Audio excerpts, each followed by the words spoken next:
may batas. Ang batas na ito, equivocal.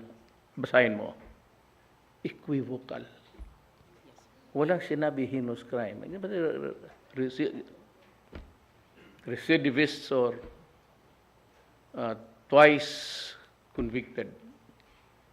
Pero yung exclusionary, yung exclusion sa Section 3, nandoon na sa Section 1. That should have put notice to everybody. Ang inuna na kaagad ng who are excluded.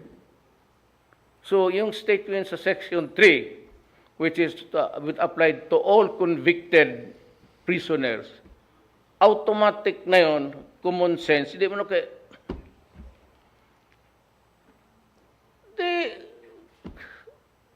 nandiyo na multiple